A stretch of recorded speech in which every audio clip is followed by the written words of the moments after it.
y a quelque chose qu'on appelle le syndrome du fin du mois. C'est-à-dire qu'à une certaine date du mois, on commence à avoir de la tension dans notre portefeuille, on commence à manquer d'argent. Dans votre cas, c'est avant ou bien c'est après le 20 de chaque mois que vous connaissez ce phénomène? Pour ma part, je dirais que je connais ce phénomène généralement avant le 20. C'est-à-dire que je peux percevoir de l'argent, disons, vers la fin du mois, disons vers 28, 29 par là. Du coup, on rentre directement, donc du 1er au 15 ou au 10 par exemple. Je connais cette tension généralement dans mon portefeuille. Voilà. Je me dis que j'ai de l'argent, il faut que je dépense. C'est comme ça, c'est la logique chez moi. Oui, quand vous commencez justement à avoir cette tension dans le portefeuille, alors que vous avez déjà reçu votre argent, comment vous vous arrangez pour arriver jusqu'à la fin du mois et percevoir à nouveau? Eh bien, je ne sais pas, franchement, je ne saurais vous donner une réponse assez claire parce que généralement, on rappelle les parents, on pleurniche, on dit on a connu peut-être quelques fausses calculs et tout, ou bien on a des amis par-ci par-là qui nous aident aussi. Donc je dirais que ça dépend essentiellement de la personne ou de l'entourage en fait. Il y a ce qu'on appelle le syndrome du 20 du mois, c'est-à-dire qu'à partir d'une certaine date du mois, nous commençons à manquer d'argent, quelle que soit notre activité.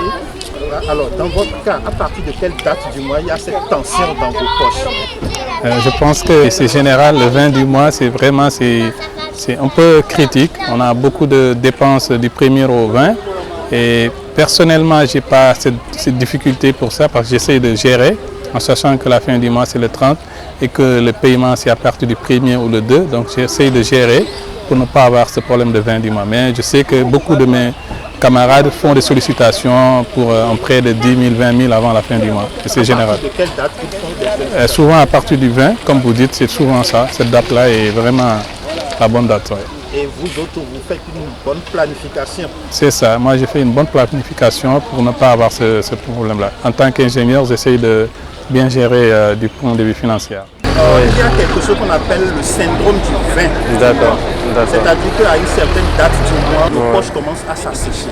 Dans votre cas, c'est avant ou après le 20 du mois? Bon, je suppose que pour tout le monde, c'est après le 20. Enfin, en tout cas, pour la majorité. Dans mon cas aussi, c'est dans le après, bien sûr, le 20. Lorsqu'on parle de syndrome en médecine, ça veut dire qu'il y a beaucoup de signes. Et le premier signe, c'est le manque d'argent. Mais bon, souvent, on essaye de prévenir cela avec déjà en anticipant sur les courses à faire, par exemple, sur les dépenses plutôt. Donc voilà. Bon. Mais ça affecte plus ou moins un peu tout le monde, quoi. Donc voilà. Maintenant, bon, voilà, c'est un tout petit peu que ce que j'avais à dire à cela. Ouais. Quand ça arrive, toutefois, comment vous vous débrouillez? Est-ce que vous sollicitez la famille pour tenir? Non, pas du tout, parce que bon, on essaye bien que, tant que mieux en fait, de garder le max possible avec nous. Ouais. Donc pour la plupart du temps, il y a quelque chose qui est à côté quoi, pour éviter s'il y a ces genres de soucis. Quoi. Les urgences, ça ne manque pas trop tout le temps. Donc, voilà. Dans mon cas, c'est avant le 20. À partir du 10, du 15 du mois, donc on a déjà des soucis. Parce que voilà, il y a trop de charges à la maison, on paie la location. Et à partir du 15, on est obligé d'emprunter pour pouvoir subvenir aux besoins de la famille. Est-ce que c'est fréquent que ça vous arrive? Oui, c'est très fréquemment. Voilà, mais puisque vous avez connaissance de ça, est-ce que vous essayez de prévenir ça? Bon, on essaie de prévenir, mais à chaque fois on a des imprévus. Voilà, presque chaque mois on a des imprévus. Parfois quelqu'un est malade. L'argent qu'on avait mis de côté, on est obligé de dépenser ça pour le soigner. La tension qu'on appelle syndrome du 20, c'est normal, c'est parce que après tes calculs qui ont été déjà faits en amont, tu sais très bien qu'après le 20 ou même avant le 31 ou le 30, tu as besoin d'argent de poche, hein, parce que ce que tu avais prévu, c'est des imprévus qui vont se manifester et du coup le syndrome du 20 se manifeste et moi je trouve que c'est tout partout, c'est tout être humain. Tu voulais acheter ça, à la fin tu as doublé ton calcul, donc le syndrome du 20, je pense que tout le monde a ça. Est-ce qu'on peut le prévenir, le syndrome? Moi je pense que c'est facile, quand on augmente ton salaire, ou bien tu as un chiffre d'affaires qui sonne voilà, à applaudir. Donc moi je pense que tu as un excès, ou bien tu peux facilement dépenser l'argent que tu as, et un excès qui tombe tout de suite, donc là tu peux prévenir le syndrome du 20 et continuer carrément le mois sans aucun souci. il y a quelque chose qu'on appelle le syndrome du 20 du mois. Alors, ça veut dire qu'à une certaine période du mois, on commence à manquer de l'argent. Vous, à quelle période du mois, l'argent commence à vous manquer? À partir du 25, 26, 27, comme ça. Et comment vous vous débrouillez? Ah, j'appelle mon père. Et chaque mois, il va me transférer de l'argent. Il se ici avec ma mère. D'accord. Connaissez-vous le syndrome du 20 du mois? Le syndrome du 20 du mois, c'est qu'à partir d'une certaine date du mois, il y a de la tension dans les poches. Ouais. Dans votre cas, c'est avant ou c'est après le 20 du mois? Bon, je dirais que je connais ce syndrome-là, d'autant plus que, tu sais, en Afrique, nous travaillons, nous vivons de jour au jour. Je dirais même que ce syndrome-là, ce n'est pas à partir du 20, c'est à tout moment. Mais bon, dans mon cas, je crois qu'à partir du 20, ça commence par se sentir.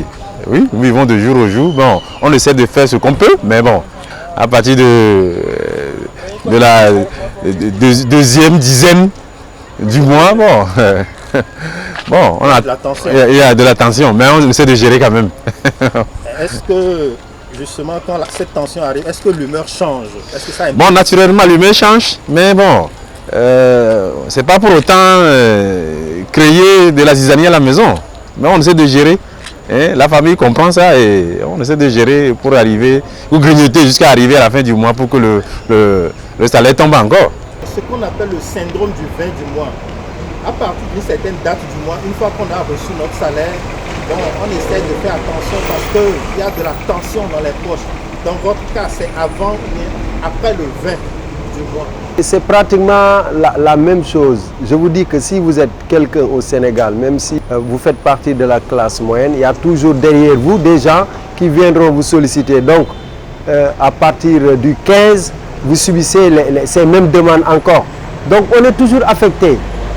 Même si vous êtes plus ou moins à l'aise, vous serez affecté parce que nous, dans nos valeurs, c'est la solidarité, il faut aider. Donc vous voyez, le Sénégalais ne peut pas être carrément à l'aise par rapport à ces problèmes de fin du mois. Il y a quelque chose qu'on appelle le syndrome du 20 du mois. Dans votre cas, vous sentez ça avant ou bien après le 20 de chaque mois que vous sentez cette tension? Moi, je sens ça avant. Avant le 20?